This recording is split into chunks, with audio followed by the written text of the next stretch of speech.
Só abaixar, só abaixar, ó. Pronto. Louvado seja o nome do Senhor. O povo vai chegando devagar, e nós vamos iniciar aqui para aprendermos, temos mais tempo para perguntarmos, né? E eu queria pedir ao nosso amado irmão, Alvaci, que orasse ao Senhor, Alvaci, para iniciarmos Oramos, esse estudo tão abençoado. Por favor. oramos, oremos. Ó Senhor Yahweh, nosso Deus, estamos gratos por tudo, Senhor. Muito obrigado, porque um dia o Senhor nos libertou das trevas em que vivíamos, nos trouxeste para o reino do seu Filho, Yahushua Hamashia, nosso Jesus, Senhor. Muito obrigado. Fala conosco, Senhor. Queremos aprender mais de Ti, precisamos de Ti, dependemos de Ti, Senhor. Manifesta a Sua presença no nosso meio, dá discernimento, Senhor, sabedoria aos irmãos que vão falar, que vão trazer o esclarecimento sobre a Tua palavra, Senhor. Nós queremos aprender mais de Ti, Senhor. Então, fala conosco, fala a cada um de nós. Em nome de Yahushua Hamashia, o nosso Jesus, oramos. Amém. Amém. Vamos iniciar com a leitura, como é de praxe. Daqui a pouco. A leitura está localizada no livro de Marcos 13, do 24 ao 37. Diz assim o texto: Nesses dias, depois da tribulação, o sol vai ficar escuro, a lua não brilhará mais, as estrelas começarão a cair do céu. Diga para os jovens. E os poderes do espaço ficarão abalados. Então, eles verão o Filho do Homem vindo sobre as nuvens com grande poder e glória. Ele enviará os anjos dos quatro cantos da terra e reunirá pessoas que Deus escolheu, do extremo da terra ao extremo do céu. Aprendam, portanto, a parábola da figueira, quando seus ramos ficam verdes e as folhas começam a brotar. Vocês sabem que o verão está perto. Vocês também, quando virem acontecer essas coisas, fiquem sabendo que ele está perto. Já está às portas. Eu garanto a vocês, tudo isso vai acontecer antes que morra esta geração que agora vive. O céu e a terra desaparecerão, mas as minhas palavras não desaparecerão. Quanto a esse dia e a essa hora, ninguém sabe de nada. Nem os anjos do céu, nem o Filho. Somente o Pai é quem sabe. Prestem atenção. Não fiquem dormindo, porque vocês não sabem quando vai ser o momento. Vai acontecer como a um homem que partiu para o estrangeiro. Ele deixou a casa, distribuiu a tarefa a cada um dos empregados e mandou o porteiro ficar vigiando.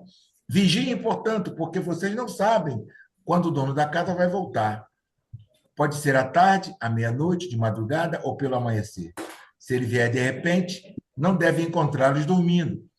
O que eu digo a vocês, digo a todos: fiquem vigiando. Aprofundamento. A segunda parte desse discurso, em Marcos 13, do 24 ao 37, se abre para o tema do fim dos tempos, embora lance algumas raízes em direção à primeira parte. Exemplo disso é a afirmação de Marcos 13:30, que diz: Eu garanto a vocês, tudo isso vai acontecer antes que morra esta geração que agora vive. Se na primeira parte o alerta girava em torno da disponibilidade do engano, na segunda, a palavra-chave é vigiar os seus similares, entendida em sentido ativo de compromisso. Temos, portanto, a seguinte sequência nas duas partes desse capítulo: a sociedade injusta, representada pelo templo e pelos que nele agem, irá desaparecer por determinação de Jesus, rei e juiz, primeira parte. Até o fim dos tempos, quando esse mesmo juiz vier, num contexto de julgamento, como aqui, este é o sentido da expressão filho do homem. A injustiça será totalmente eliminada, e isso com a colaboração vigilante dos seguidores de Jesus. Segunda parte. Do ponto de vista catequético, a ênfase é posta na palavra vigiar. Como na primeira parte, também na segunda, Jesus não satisfaz a curiosidade dos discípulos, pois eles teriam desejado algum sinal evidente de que o fim do templo coincidiria com o fim dos tempos. E Jesus lhes garante que certos sinais poderiam ser chances para o engano e não confirmação daquilo que esperavam. Na segunda parte, Jesus conta duas parábolas que, longe de serem um sinal evidente, aponta mais para uma atitude de quem pretende segui-lo, a parábola da figueira que começa a brotar e a parábola do dono da casa que regressa em horário imprevisto. Entre as duas, uma afirmação de total desconhecimento dessa hora determinada pelo pai. Esse momento é ignorado até pelo filho. Portanto, o fim virá. Mas a única certeza que temos é o desconhecimento de sua hora. Discípulo de Jesus é, pois, quem vigia e está pronto a qualquer momento. É uma questão de aprendizado. Marcos o demonstra empregando só aqui o verbo aprender. Marcos 13, 28. Desse verbo, em grego, surge o substantivo discípulo. Em português, diríamos aprendiz.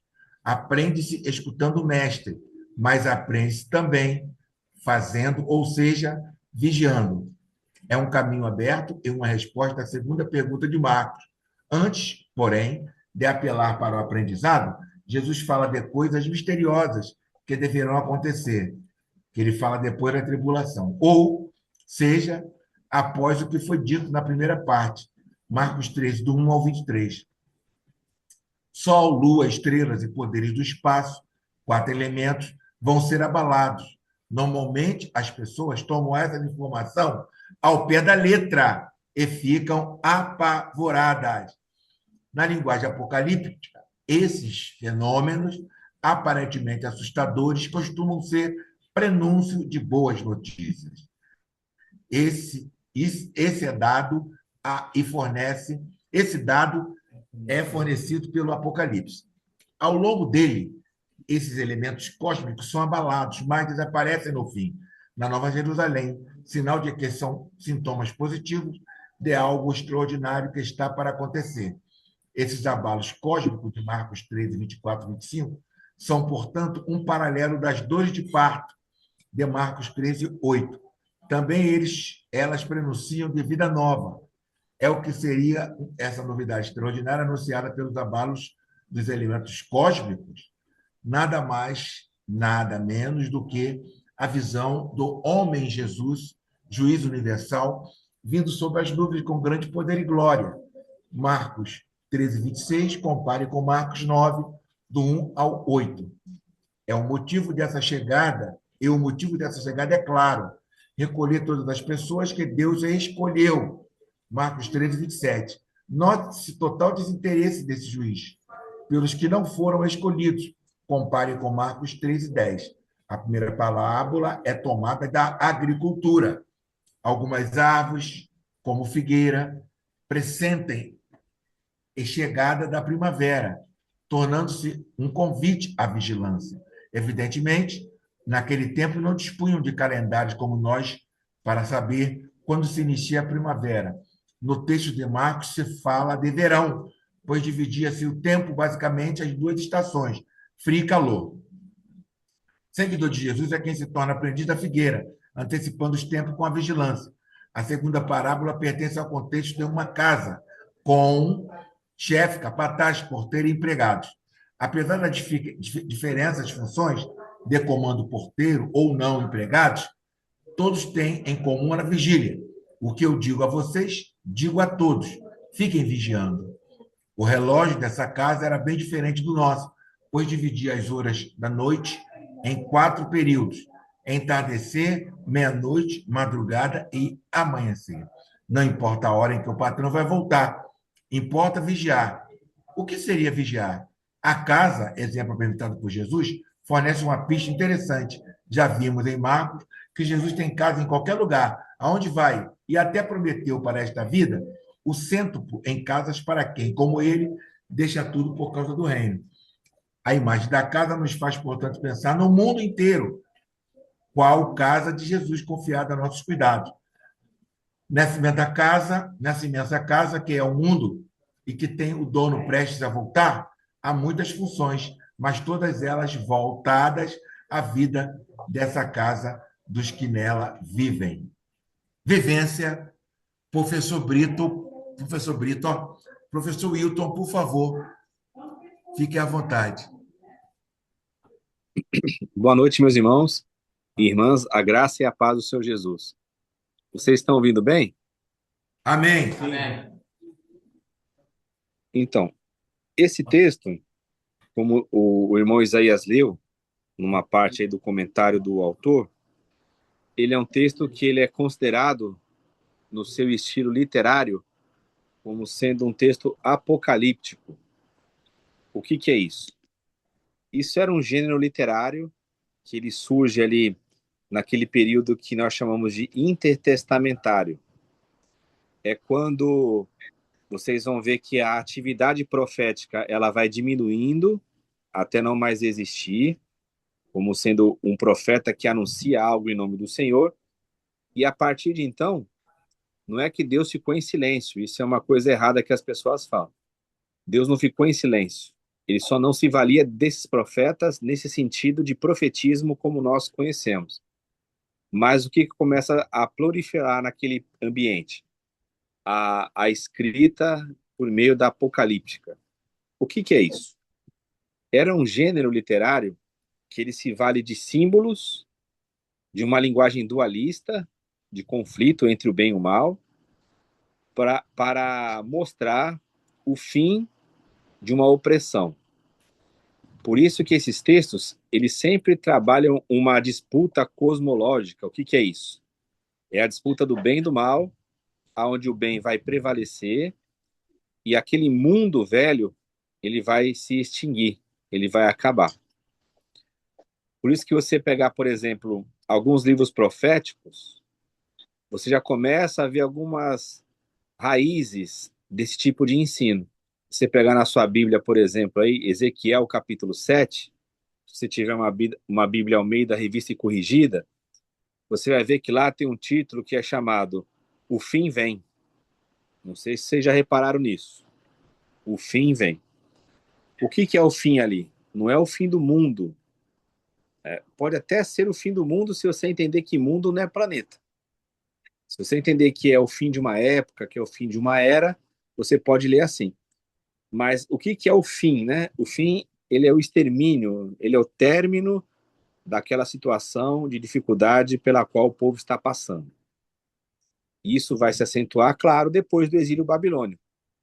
Então, após o exílio, nós vimos uma reconfiguração teológica na nação de Israel, que também não era nem chamada mais nação de Israel, né? Que Israel foi destruída bem antes do exílio. Então, a gente pode dizer entre ali Judá, é o termo mais correto de nós falar. Esse tipo de literatura, ele era um tipo que ele estava em voga, ele estava bem circulante na época de Jesus, na época dos apóstolos. Só que nós não temos muitos exemplos dele na Bíblia. Nós temos o livro do profeta Daniel, que na verdade não é um profeta, né? Mas ficou popularizado o profeta Daniel. O livro de Daniel, o livro do Apocalipse de João e algumas passagens como essa aqui. Esse texto aqui de Marcos 13, ele é paralelo ao texto de Lucas capítulo 21 e de Mateus capítulo 24. Então, olha que interessante, dentro dos evangelhos, né? Porque evangelho também não era um gênero literário. O que era evangelho no princípio? O evangelho era a comunicação que circulava no Império Romano quando um mensageiro, um arauto, ele informava que o imperador havia conquistado determinada cidade e a paz romana era implantada. Então, quando terminava a guerra, essa paz que vinha por meio da batalha, da guerra, do confronto, ela era implantada circulava-se a notícia no império por meio de arautos que o imperador havia pacificado a região. Isso era evangelho. Depois, o evangelho passa a ser, e aí vamos chamar assim, o cristianismo nascente, a fé cristã, se apropria desse termo para que o evangelho signifique boas novas, mas não é as boas novas do imperador, é as boas novas de Jesus, as boas novas de alegria que vem com Cristo. Depois, o evangelho se torna um gênero literário, né? Não existia um gênero escrito o Evangelho segundo Mateus, não existia isso. Depois passou-se a chamar Evangelho, o livro, a carta, o escrito. E nós temos o primeiro ali, que é Marcos. Então, existe uma evolução no conceito. E dentro do Evangelho, como gênero literário, nós temos vários gêneros dentro do Evangelho. Nós temos narrativa, nós temos parábolas, né? Nós temos outros escritos. E, principalmente, no nosso caso aqui hoje, nós temos também esses escritos, essas partes que nós chamamos da apocalíptica judaica. Ok? Então, primeira coisa que a gente tem que entender é isso. Nós estamos diante de um texto que ele é simbólico. Eu percebi até que o irmão Isaías, quando ele fez a leitura do comentário, ele ressaltou isso, né, na sua fala, ele ressalta isso. É um texto altamente simbólico, que ele quer mostrar o fim de um período difícil. Esse é o ponto. Aqui nesse texto, existe uma cláusula temporal. O irmão Isaías leu bem essa cláusula temporal, né? Diz que essas coisas aconteceriam antes daquela geração passar, antes daquela geração morrer. Então, a cláusula temporal está determinada. O que é tratado aqui fala-se acerca de um fim, mas é um fim que aquela geração que está ouvindo o discurso de Jesus, ela irá contemplar. Então, que fim que é esse? Né? Tá bem claro aqui, né? O texto fala assim, ó, eu garanto a vocês, tudo isso vai acontecer antes que morra esta geração que agora vive. Lutar contra o texto, lutar contra isso aqui, é uma evidência de que a gente não quer que o texto fale com a gente, mas a gente quer que o texto fale aquilo que a gente quer que o texto fale. Porque está muito claro, eu vou ler novamente. Ó, eu garanto a vocês, tudo isso vai acontecer antes que morra esta geração que agora vive. Não tem como interpretar de outra forma. Aí é colocar a teologia que a pessoa segue, as ideias dela, né? Os textos que ela tem, os ensinos que a pessoa recebeu acima da Bíblia, porque o texto está muito claro. Tudo isso vai acontecer naquela geração. Aquela geração não vai passar sem que isso aí aconteça. Então, do que o texto está falando? O texto está falando de uma vinda de Jesus, e aí, como eu falo para vocês, ele tem uma simbologia muito bonita, né? Vindo sobre as nuvens, você tem que resgatar lá os textos do Primeiro Testamento que falam sobre isso, de Yahvé que cavalgava nas nuvens, né? Então, é uma linguagem de juízo. É um juízo de um fim, que qual fim que é esse? É o fim de Jerusalém e o fim do templo. Jerusalém e o templo, eles significam o mundo judaico, né? É uma forma de você falar que o mundo judaico se concentrava onde? Em Jerusalém e no templo. Sem Jerusalém e sem o templo, não havia vida para eles, né? Porque você não ia ter mais a forma de culto, você ia estar como que em um exílio novamente, né? Que foi isso que acontece quando eles vão para a Babilônia. Então, o que o Senhor faz? O Senhor alerta aquela geração sobre esse perigo iminente que está a ocorrer, que é o quê? O templo que vai cair e a cidade de Jerusalém que será destruída. O que o Senhor pede? Vigilância. Então, ele fala assim, olha, vocês não sabem quando isso vai ocorrer. Vocês não sabem quando o Senhor virá. Esse Senhor virá aí é o Senhor em juízo. Porque qual que é o contexto? Jesus, ele quis ajuntar como uma galinha junta os pintinhos. Então, o que acontece? Por uma geração que ela rejeita Jesus, rejeita a vinda do Filho do Homem, e esse termo ele é escolhido de uma maneira muito interessante, alguns estudiosos eles vão dizer que essa expressão Filho do Homem foi o único título que o Jesus histórico atribuiu a si, né? Se for fazer um estudo aprofundado, o Filho do Homem é o título mais apropriado que se encontra na boca do Jesus, né? Jesus histórico não é uma pessoa, é um estudo, mas quando a gente fala assim é no sentido de que aquilo que se sabe de verdade na pesquisa acerca de Jesus de Nazaré, né, é que esse título Filho do Homem, ele é muito bem escolhido, ele é muito bem colocado, por quê? O Filho do Homem, ele vem lá de Daniel, e também vem de Enoque, mas no nosso caso aqui a gente vai trabalhar Daniel. Ele é um título escatológico, ou seja, é um personagem que ele atua no final dos tempos, né? E quando se fala de final dos tempos, a gente está lendo a Bíblia como se o final dos tempos fosse o final dos nossos tempos. E não. Você pode ver que é, o Segundo Testamento ele sempre fala isso, né? E vindo à plenitude dos tempos, Deus enviou o seu filho, nascido sob a lei, né? E eis que nos últimos dias, aí você vê que é naquele período, Hebreus também fala, havendo Deus falado de várias formas, de diversas maneiras, nos falou nestes últimos dias através do seu filho. Então, últimos dias eram os dias da plenitude deles.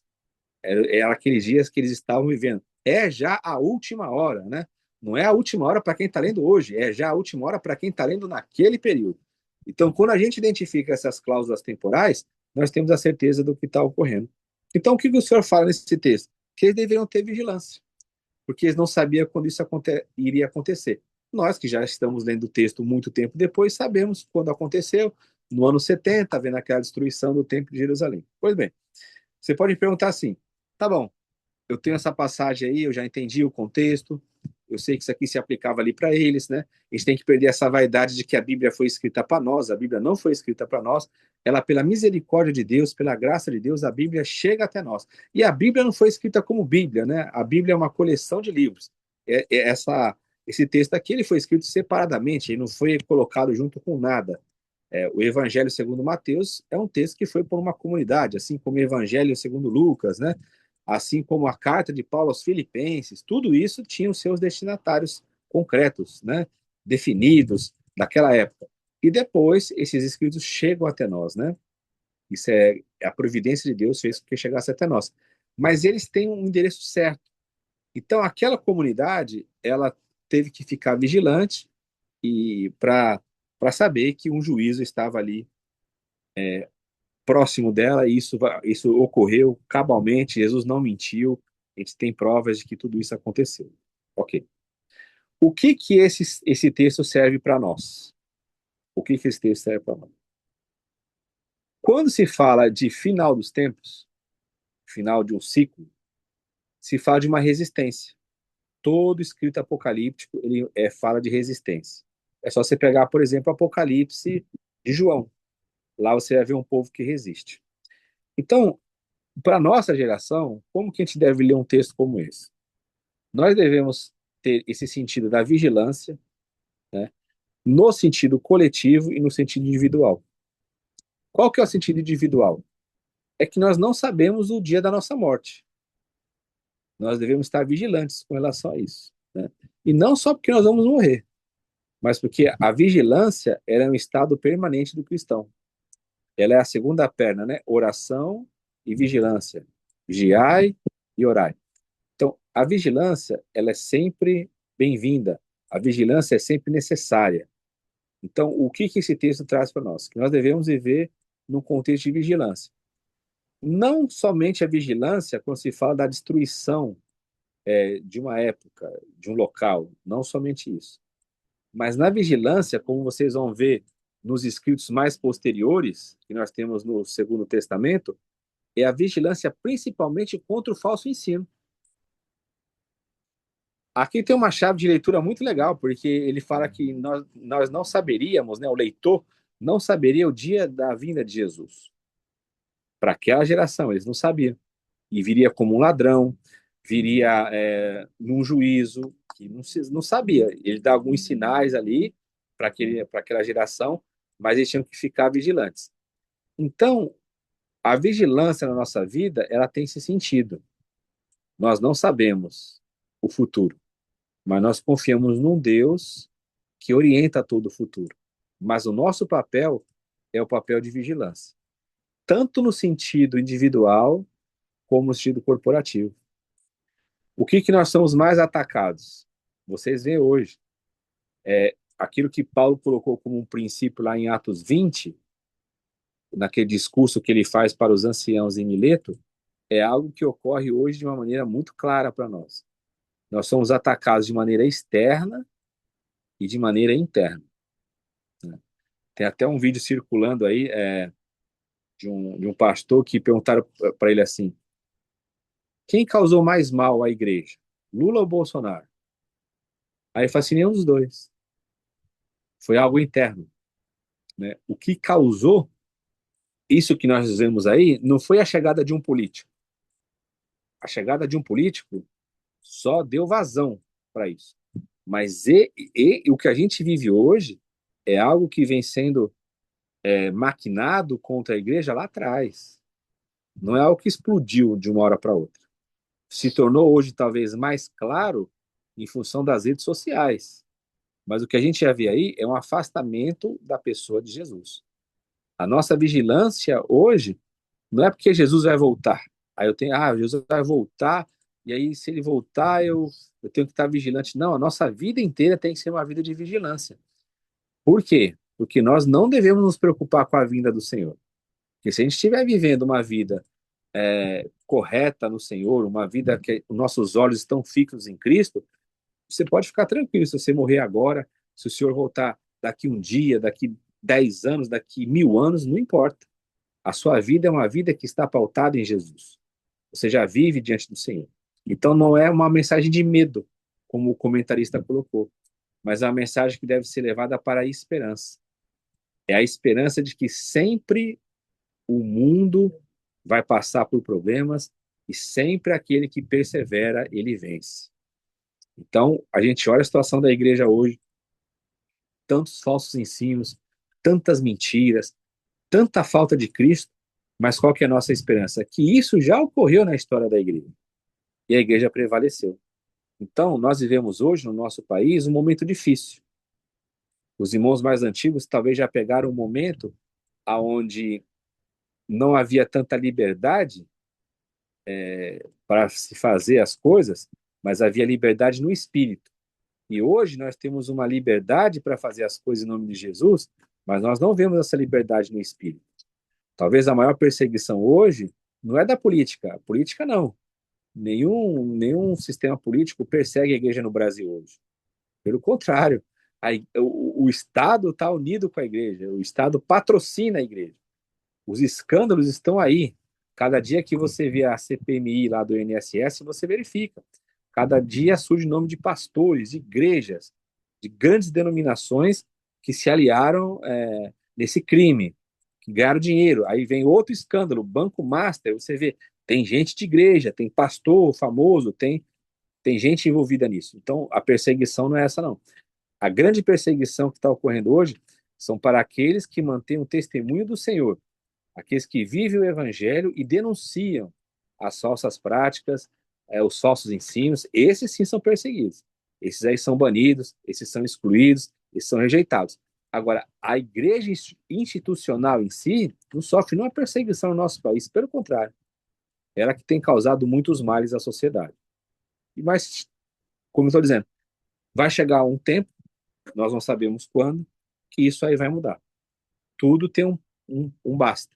O texto afirma, tudo passa, menos a palavra de Deus. Essa vai permanecer para sempre. Amém? Passar por irmão Isaías.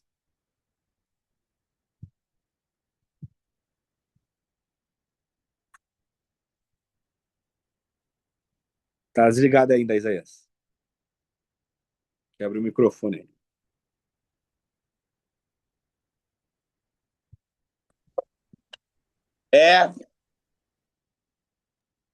Ele vai vir para cá. Acho que congelou aí, né, Evandro? Não, Tô aqui. Hoje Você estava botando uma caixinha lá no que você estava falando, para a gente ouvir melhor, mas está dando para ouvir bem. Sim. Wilton, como sempre, a tua explanação, o Espírito Santo te usou de maneira maravilhosa, bem elucidativa, né?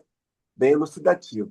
E quando você fala ali, Mateus 24, 39, que eu mostrei aqui para o Evandro, ali fala da questão antes que essa geração, né?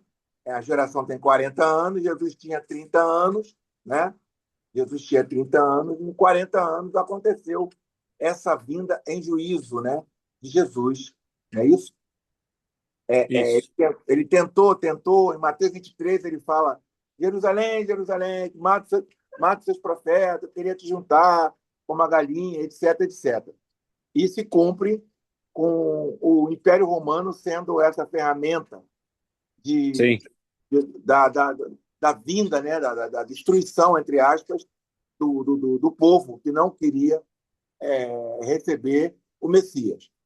sim. Mas o que eu queria perguntar a você, se você pode fazer uma similaridade com o que o texto nos mostra, que é a curiosidade em ser pitonisa, ser o profeta mais poderoso da casa, e dizer que Jesus está voltando, ele vai voltar, como muitos pastores e líderes que nós conhecemos na história recente. O último, se eu não me engano, foi Valnice Milhomem, que tentou dizer quando Jesus ia voltar. O que o professor acha dessas tentativas? Acha que é uma soberba? Acha que é a ignorância da pessoa? Acha que ela quer ser... não sei, ela acha que ela tem uma intimidade maior, inclusive, do que os próprios discípulos do texto, que queriam sempre saber: Senhor, quando, quando, quando? E Jesus falou que nem ele próprio saberia, né? Então, o que o professor acha dessas pessoas que se levantam no meio da igreja como se fossem os arautos da verdade? Eu vejo assim, Isaías, cada caso é um caso. Então, a gente tem que abrir cada caso, né? Em geral, o que acontece? É uma deficiência da leitura bíblica, porque posiciona o texto por um momento indevido, ou seja, o texto já teve seu cumprimento histórico. Aí a pessoa quer atualizá-lo para que se cumpra agora. E aí, assim, é fácil. Nenhuma data que foi colocada até hoje, ninguém acertou, ninguém. Aí quando não acerta, fala assim: ah, não, é porque o senhor está dando mais um tempo. Então veja, a gente já tem 2028. Ontem mesmo eu recebi uma mensagem de um irmão. Irmão sério, que era um irmão sério, tinha um trabalho evangelístico muito sério. Alguma doideira entrou na cabeça dele, ou um espírito de enganação, tal. Ele agora está acreditando que o arrebatamento da igreja, aquela questão de arrebatamento secreto, vai se dar em 2028. Mandou mensagem para mim: se prepara, porque nós já estamos caminhando aí para o arrebatamento de 2028. Aí tem gente que está botando 2032, 2030. Já tem aquela galera daquele pastor Pirani lá, Parani, que fala palavrão pra caramba, não tem um pastor lá? Aquele grupo lá é 2070. Eles colocam lá, arrebatamento 2070. Então, assim, nunca bateu. Isso aí vai começar lá com o pessoal que a Igreja Católica chama de seita milenarista, que é o quê? Aquele pessoal de adventismo do sétimo dia, testemunha de Jeová. Só que sempre não bate. Deixar eles falarem. Ah, eu já sei quando vai ser. Tá bom, então deixa acontecer. Aí quando não bate, aí eles têm que mudar. Não é ficar tranquilo, deixa falar. Ah, vai ser em 2000 e tanto. Amém. Amém. Deixa falar que aí vai chegar uma hora, não vai acontecer, aí vai ficar sem graça. Aí depois vai falar: não, peraí, tem que refazer o cálculo. Não, tem seita aí que parou com isso. Por quê? Toda hora estava recalculando. Não é. Aí Valnice Milhomens, por exemplo, Jesus vai voltar num sábado de 2007. Aí você vai falar assim: como que isso aí? É da ideia dela, ela tá lendo lá a Bíblia. O Napoleão Falcão, que é um pregador de escatologia da Assembleia de Deus, saiu até, eu até peguei um Esse cara livro. aí é famoso, Ele tem uma moral enorme dentro da Igreja é, Assembleia de Deus. é um dos principais itinerantes da Assembleia de Deus. Ele lá no Gideões, ele fala: tudo isso aqui é filho meu. Ele fala para os pregadores mais novos: isso aqui tudo é filho meu. O Napoleão Falcão falou: ó, geração aí, hein? Vamos ver a geração do arrebatamento. Por quê? Ele considera que geração tem 80 anos. Aí ele somou 1948, que ele interpretou que a figueira é o Estado de Israel, que não tem nada a ver com o Israel da Bíblia. Então ele pegou 1948, somou com 80. Dá quanto isso aí? Soma aí. 48 com 80. Vai bater quando? 2028. 28. Por isso que a galera tá falando 2028. Porque ele tá falando que Tá. a geração tem 80. Era 2018, que era 70. Aí aumentaram a geração para 80. Aí, como não vai vir 2028, qual que vai ser o papo? Não, porque Jesus ele vai estar dando tempo a mais. Então ele está exercendo, ele está aumentando a misericórdia dele. E vai passando na história, vai ficando na história. Já o auge disso aí, o auge, foi 1988. Foi o auge. Vários livros foram escritos sobre isso. Por quê? Interpretaram o Estado de Israel em 1948. Aí somaram mais 40, uma geração tem 40. Aí deu 1988. Você tem vários livros. Tem um que chamava assim, a agonia do grande planeta Terra. Esse livro aí causou assim uma loucura nas pessoas. As pessoas viam a volta de Jesus em tudo. Foi. Aí por quê? Aí olha só que legal. Não voltou por quê? Porque Deus ainda vai derrotar o comunismo. Lembra? O comunismo é o último inimigo da igreja. Aí caiu a União das Repúblicas Socialistas Soviéticas. Caiu. Aí caiu o Muro de Berlim. Olha o sinal da vinda de Jesus. Aí começou, meu irmão. Aqueles anos 2000, lembra dos anos 2000? Era uma coisa tremenda. Lembra? Tudo era nova era, tudo era pecado, tudo era o anticristo. O Unibanco, o símbolo do Unibanco era o anticristo. Não podia... aquele... outro, o cartão de crédito, lembra? Código de barra. Quando inventaram o código de barra. Isso. Tudo isso vai passando. Então, isso aí não é só agora. Toda geração teve gente que interpretou isso e ficou para trás. E quem interpreta também, é só você falar assim, tá bom, você tá pregando que no ano tal, vamos aguardar. É o que eu falei pro meu amigo. Eu gosto muito dele, camada que trabalhou comigo lá na Infraero, o cara pregava muito. Ele entrou naquele negócio não tem lá o chá, lá o Santo Daime, ele misturou Santo Daime com um monte de coisa. Então agora falou que lá os avatares lá estão falando que a volta de Jesus para mudar o mundo é 2028. Eu falei, então, você não está sozinho nessa barca, não. tem gente até na Assembleia que está pregando isso. Vamos aguardar. Nós estamos em 2026, né? Falta pouco. Vamos aguardar 2028 para ver se vai voltar mesmo. Amém. Perguntas? Eu tenho aqui uma pergunta. Wilson, essa questão que a Bíblia traz, né, que ela escreve, mas não sei se ela traz na literalidade, né? Que só o pai sabe a volta, que nem o filho sabe. Uhum. Como Legal. é que funciona isso? Porque aí a Trindade, como é que funciona isso aí? Tá entendendo? Sim. Legal. Então, esse é um dos textos que eles são utilizados exatamente nisso que você falou, para negar a divindade de Jesus, né? Porque fala assim, tá vendo? Jesus não sabe, Deus sabe todas as coisas, então ele deveria saber. Legal. O que aconteceu ali? Jesus, quando ele encarna, ele abre mão da glória divina, mas ele não abre mão do atributo divino. Só que na própria encarnação existe uma limitação. E vou dizer uma coisa para vocês que pode até escandalizar. Hoje também Jesus se limita, não porque ele não é Deus, mas ele se limita. Você quer um exemplo que ele se limita? Vou dar um exemplo. O texto paulino fala o seguinte, ó: nem a cabeça pode dizer para os pés, eu não preciso de ti. Quem que é a cabeça do corpo? É Cristo. Jesus. Então ele não fala assim para o pé, eu não preciso de você. Não, ele precisa, porque ele se limitou a isso. No seu grande amor, o que ele fez? Ele incluiu a igreja no seu supremo propósito. Então veja, até hoje já glorificado, tem coisas que ele faz por meio da igreja. Você quer ver uma coisa que ele é limitado, entre aspas? Na nossa resposta para a convocação que ele faz para cada um de nós. Vamos supor, ele quer avançar com você, Evandro. Ele não força você a avançar. O que ele espera? Quem tem ouvidos, ouça o que o Espírito diz à igreja, né? Então, o que ele faz? Ele chega, ele comunica a você e é uma relação de troca.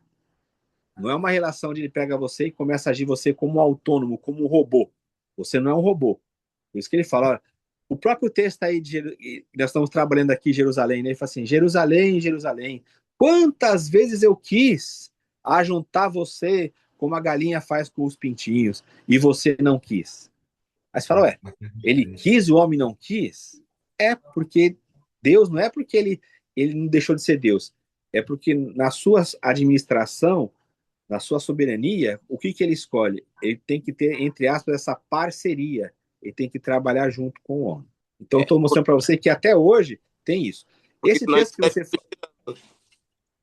que você falou é o seguinte: Jesus estava encarnado. Então, houve um esvaziamento ali. Quando Jesus estava em Nazaré, ele não podia estar em Jerusalém, concorda? Ele não poderia estar. Por quê? Ele não podia estar em dois locais ao mesmo tempo por causa da limitação que ele se impôs. Por quê? Tudo que Jesus fez como homem, você pode fazer. Então, olha que interessante. Jesus, ele não camuflou nada. Jesus, ele não sabotou. Ele não usou do atributo divino para prevalecer sobre o atributo humano. Senão seria o quê? Você não poderia cumprir o que ele cumpriu. Então, nesse assunto da vinda dele, se ele falasse, se ele tivesse acesso a isso, qualquer um de nós teria acesso a isso. Então, ele abriu mão disso. Não porque deixou de ser Deus, mas porque ele abriu mão da sua glória. Então, teve coisas que Jesus fez aqui que ele poderia ter usado da natureza divina para prevalecer, mas ele não fez. Por quê? Se ele fizesse, nós não poderíamos fazer, porque ele é o nosso modelo, então nós temos que seguir Jesus. Entende? Então, por exemplo, transformar a pedra em pão, ele tinha poder para fazer isso, ele era filho de Deus, mas se ele fizesse isso, ele estaria sabotando a natureza humana. Jesus poderia fazer várias coisas, por exemplo, ele teve fome, ele teve sede. Aí você fala, Deus dorme? Não.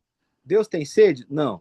O mesmo Deus que tem sede falou lá para a samaritana que se ela bebesse da água que ele dá, nunca mais ela teria sede. Você fala, mas como que pode? Ele teve sede e está falando que a pessoa nunca mais vai ter sede? Então tem que entender a linguagem ali. Então esses textos que mostram essa limitação de Jesus, o que a gente atribui? É a tal da kenosis, que é o esvaziamento. Então quando Jesus ele veio aqui e se encarnou, ele abriu mão de utilizar da natureza divina em algumas coisas para não sabotar a vida humana. Por quê? Porque ele é o nosso modelo. Então, esse conhecimento dele com relação à sua vinda, ele não poderia falar como homem aqui, porque senão qualquer um de nós iríamos falar acerca desse tema. Isso não quer dizer que hoje ele não saiba, né? Isso não quer dizer que hoje ele não tenha acesso. Por quê? Hoje ele está glorificado. Hoje ele vive com o Pai, ele e o Pai são um. Então, não tem como ele não saber isso hoje. Porém, como eu te falei, em função da igreja, algumas coisas ele não faz porque ele quer fazer em conjunto. Ele não nos designou como robôs, mas como uma vida em comunhão. Amém. Amém, Wilton. Mais alguém com alguma pergunta?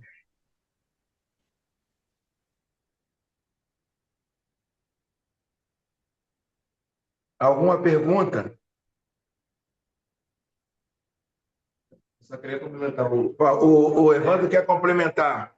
Não, é só uma pequena parte que o Wilton foi o que você falou. Agora eu entendi perfeitamente. Tá, obrigado, porque senão ele viraria um rei, né? Um Jesus tirano. Exato. Ele ia mandar em todo mundo, não, agora vou fazer isso aqui. Você vai lá e faz. E Isso. realmente, se Jesus encarnado soubesse o dia que ele Isso. voltaria, a gente também saberia. Você tem que olhar, Evandro, o seguinte: o Jesus encarnado, ele é a manifestação de Deus para o cristão. Então, assim, tudo que Deus é, o cristão, está na pessoa de Jesus. É como você falou, ele não é um tirano, ele nunca foi. Essa visão que nós temos de um Deus tirano, isso é um erro, porque quando a gente olha para Jesus, a gente não vê isso. E olha o que você falou. Lá no Apocalipse 3:20, o que está dizendo? Eis que estou à porta e bato. Se alguém abrir a porta, o que ele espera? Essa resposta nossa. Ele quer ter essa relação, né? Não é que o pessoal fala, vocês estão pregando um Deus que é fofinho, um Deus que depende do homem. Não é isso. É porque toda relação ela depende da contraparte. O amor ele é livre, né? Mas para você ter um relacionamento, você depende da contraparte. Então ele fala, eis que eu estou à porta e bato. Ele está batendo na porta de onde? De uma igreja. Se alguém ouvir a minha voz, não tinha nem a certeza disso, e abrir a porta, eu vou entrar e vou ceiar. Ele queria ceiar com aquela igreja, mas ele não entra com tudo, não. O Espírito Santo mesmo, como que ele trabalha na nossa vida? O Espírito Santo, ele é gentil, né? O Espírito Santo, ele é doce. Por isso que fala assim, não entristeça o Espírito Santo. Porque não é uma coisa automática que Deus ele tem poder para fazer qualquer coisa. Ele vai realizar, ele vai alcançar na nossa vida. Só que não é assim, bateu, levou. Não. Lembra quando ele fala com Saulo? Saulo, Saulo, por que me persegues? Dura para ti recalcitrar contra os aguilhões. O Senhor já estava conquistando o coração do Saulo, e o Saulo estava o quê? Debatendo ali, estava naquela dureza. Então, o que Deus faz? Ele trabalha assim conosco, ele é paciente no nosso dia a dia, né? Então é só olhar para Jesus. Como que eu sei como Deus é? Eu tenho que olhar para Jesus, porque ele expressa a imagem do Deus invisível. Então, como você disse, Jesus era um rei tirano? Não. Ele nem quis ser rei aqui. E o meu reino não é desse mundo, foi para Pilatos. Então, é assim que Deus age com a gente. Então, nosso Deus, ele está revelado em Jesus. O que passar disso não serve para nós. Perfeito. Perfeito, professor, perfeito, perfeito. Que acontece? Na questão da linguagem apocalíptica, eu acho que é o maior erro que se existe, né? A linguagem apocalíptica é o maior erro que se existe, que acontece. As pessoas olham o céu, a lua vai se curvar, o sol vai se curvar, as estrelas. As pessoas não conseguem associar essa linguagem apocalíptica como José, no sonho dele, utilizou, né, que que José viu as espigas de milho, né, iam se curvar diante dele, não é isso? José Isso. conseguiu mostrar para nós que existem as linguagens apocalípticas. E tem uma pergunta, professor, que até agora ninguém fez, mas eu queria lhe fazer. Quer dizer, então, que Jesus não vai voltar? Uhum. Jesus não vai voltar, então. Se ele já Tá vendo esse voltou vídeo? Sim, em Apocalipse, interessante. se ele já voltou em 70 depois de Cristo, então quer dizer que ele não vai voltar mais para buscar a sua noiva? Interessante. Tá vendo esse livro aqui?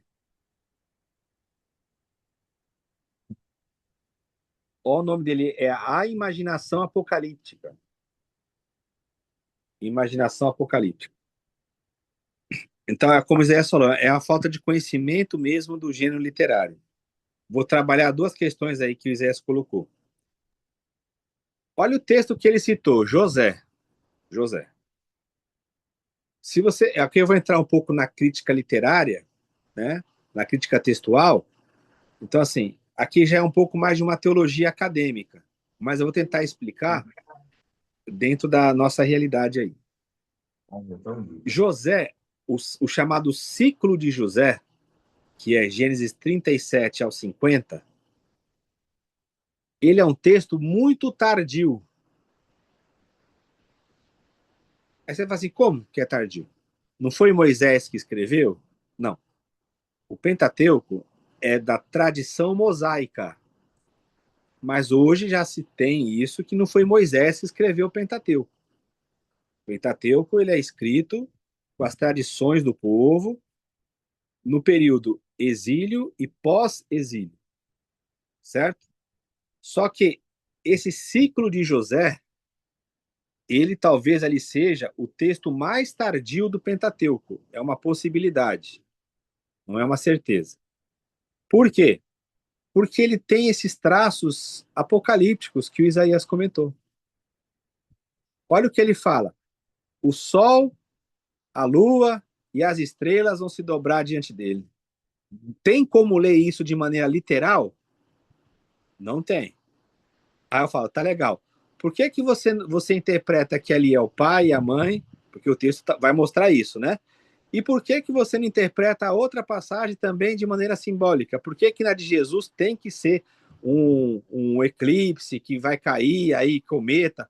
Por que que um texto você lê de uma forma e outro texto você lê de outra? Você percebe como que é complexo isso? Então você vê, o texto de José é um texto muito influenciado, é um texto da época grega. Por isso que ele tem essa similaridade, como Isaías falou. Outros textos, se você pegar Isaías capítulo 13, quando fala da queda da Babilônia, lá também fala a mesma coisa, o céu vai escurecer, a lua não dará sua luz, o sol e as estrelas. Aí você fala, ué, lá também fala isso. Aí você fala, aconteceu isso quando a Babilônia caiu, literalmente, quando a Babilônia caiu, aconteceu essa catástrofe? Não. Ah, mas por que então você quer que aconteça agora? Então vocês percebem que isso é uma linguagem, por isso que chama a imaginação apocalíptica, ó, porque é toda uma forma como eles enxergavam o mundo, era uma forma de eles falarem nessa linguagem simbólica, era uma literatura que tem que ter conhecimento para falar. Pois bem, esse é um ponto que o Isaías trouxe. Outra pergunta é, o Senhor Jesus vai voltar? Né? Nós cremos que ele vai voltar, só que você tem que perguntar assim, qual vinda que você está falando? Teve a primeira vinda de Jesus, teve a vinda no Espírito, né? Aquele que me ama guardará a minha palavra. Eu e o meu Pai viremos até ele e faremos nele morada. Ou seja, a escatologia joanina é uma escatologia realizada. Ela se cumpre na vinda do Espírito. Tem uma vinda em juízo que ninguém vai querer, que é aquele texto que a gente já falou aqui com os irmãos, lá de Apocalipse capítulo 2, verso 5. Lembra de onde caíste e arrepende-te. Senão, virei até ti. Eu vou vir até você, é uma vinda, e vou remover o teu castiçal. Se aquela igreja não se arrependesse, Jesus viria até aquela igreja e executaria um juízo ali. Mas e essa vinda gloriosa que a gente aguarda? Tem um texto lá de Apocalipse, Atos 3, 21, que fala que no tempo da restauração de todas as coisas, do qual os profetas falaram, o céu retém Jesus até esse tempo, quando ele virá. Então nós cremos que, particularmente nós aqui, eu, né, sobre mim, eu particularmente acredito que Jesus vai voltar um dia, que ele vai estabelecer um juízo, que no dia que ele voltar, ele vai separar o que é bode, o que é ovelha, e ali entrará o estado eterno. Eu particularmente acredito nisso. Tem pessoas que não acreditam, tem outros que acreditam numa vinda no arrebatamento secreto, tem várias visões sobre a vinda de Jesus. Aí a gente só vai saber quem acredita corretamente quando ocorrer. Do contrário, são hipóteses. O problema é que a pessoa que é fundamentalista, que é religiosa, ela considera que só a visão que ela tem é a correta. E quem não acredita naquilo que ela acredita, ela considera como herege. Esse é um grande problema, né? Então, o que eu aconselho nesses assuntos de escatologia? Não discuta a escatologia. Ah, eu acredito que vai ser o arrebatamento, que vai surgir um anticristo político, que Jesus vai reinar literalmente 1000 anos. Eu acredito que ele vai voltar no meio de uma tribulação de 7 anos. Eu acredito que não tem tribulação. Então são várias correntes escatológicas. Amém? É uma crença. Não é isso que define se a pessoa é um cristão ou não. Mas para esses grupos, eu sei disso, porque tem esses grupos mais ligados à área pentecostal, vamos ser sinceros. Se você não acreditar no arrebatamento secreto, que vai ter antes da tribulação, que vai ter 7 anos, que depois Jesus vai voltar, vai implantar o milênio, depois do milênio. Se você não acreditar nisso, é como se você fosse um herege. Mas se você for olhar na história da igreja, quem acreditou nisso é que era o herege. Mas hoje isso se inverteu. Mas isso aí são hipóteses. Então, se você tem uma hipótese, amém. É a hipótese. O irmão tem outra hipótese. Né? Então, professor, já vou falar, né? Eu vou passar, Arnaldo. No meu seminário, que ele falava sobre isso. Escatologia não se discute. e não pode nem conjecturar a escatologia. Ele falava sempre isso. A gente não pode ficar discutindo escatologia. Ele São falava muito visões, são visões. um professor que eu tive no seminário. Entendeu? Ele é falecido já. Eu tenho uma prova textual disso. Eu tenho a prova textual aqui. Eu tenho um material aqui, que é o material de todas as revistas da Escola Bíblica Dominical da CPAD. Não sei se o Isaías lembra disso. Teve uma época que a CPAD lançou um box.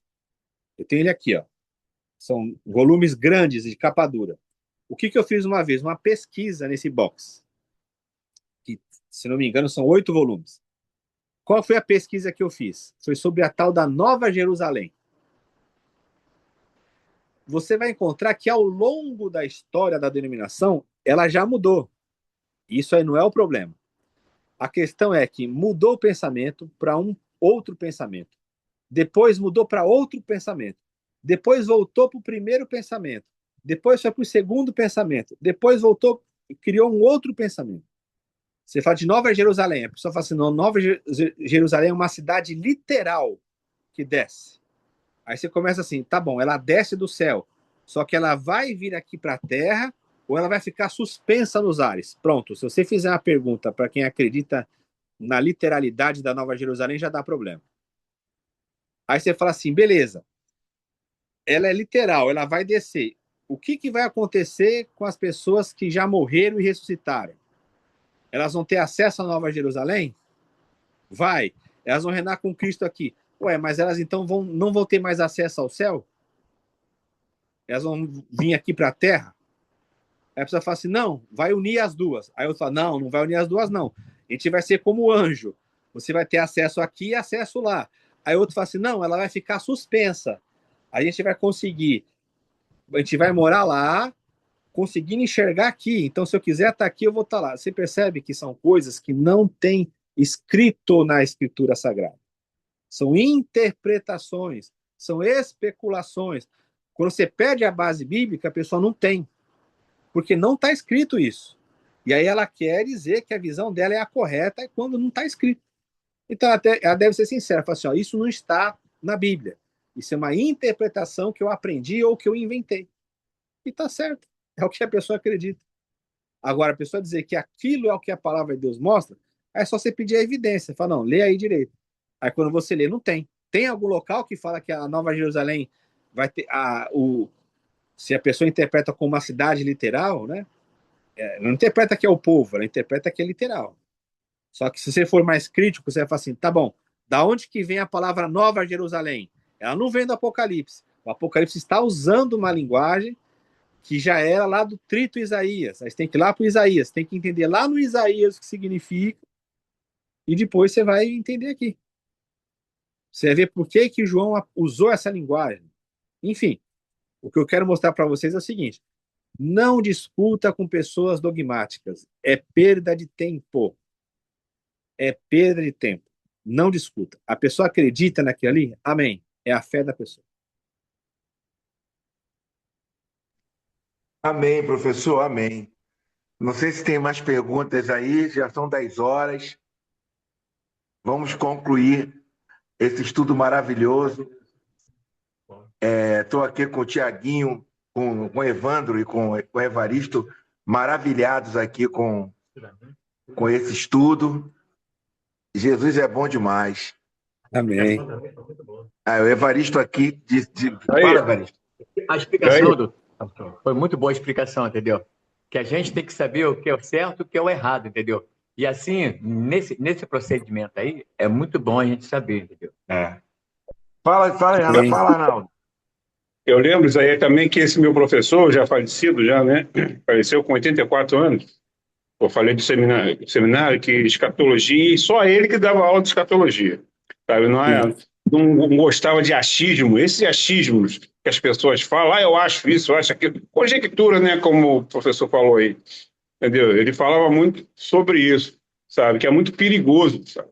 É muito perigoso. Exato. A gente fazer as nossas colocações, entendeu? E chega um ponto que a pessoa quer afirmar tanto aqui, que acaba acreditando. Então, eu lembro que ele falava que nós nós só temos que nos ater àquilo que o Espírito Santo de Deus colocar no nosso coração, na nossa mente.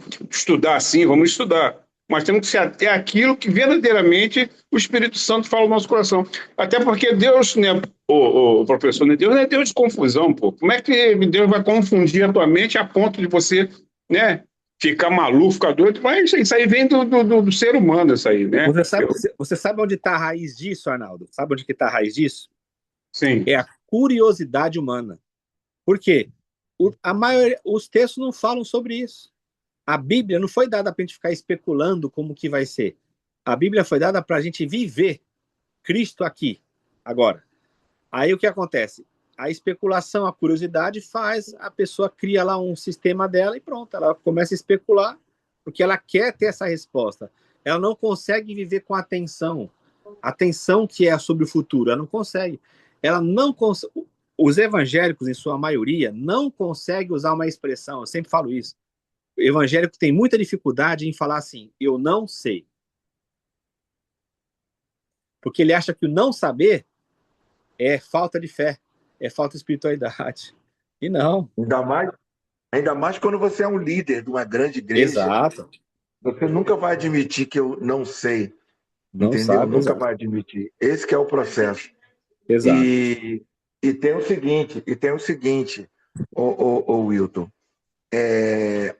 Eu era esse que vivia naquele seminário que tem na Assembleia de Deus, na Batista, que é o dia todo sábado o dia todo. Aí você sai ali, como eles dão veracidade àquele filme Deixados para Trás, né? Exato, Então, essa veracidade, né? Aquele filme Deixado para Trás. Aí depois veio a Covid agora. Recentemente veio a Covid, né? Exato. Aí aquele grande líder do Evaristo, ele falou que a vacina tinha um chip. Aí a moeda colava na vacina da Covid, que a metade da população mundial ia morrer, para que o anticristo viesse e sentasse no trono, e blá, blá, blá, blá, blá, blá, blá, blá, blá. Você quer ver o que acontece? Você está falando aí, desculpa te interromper, mas você está falando aí, eu vou te lembrar de uma coisa. Você quer ver como que esse pessoal some? Eu vou provar, dentro disso que o Zéias falou.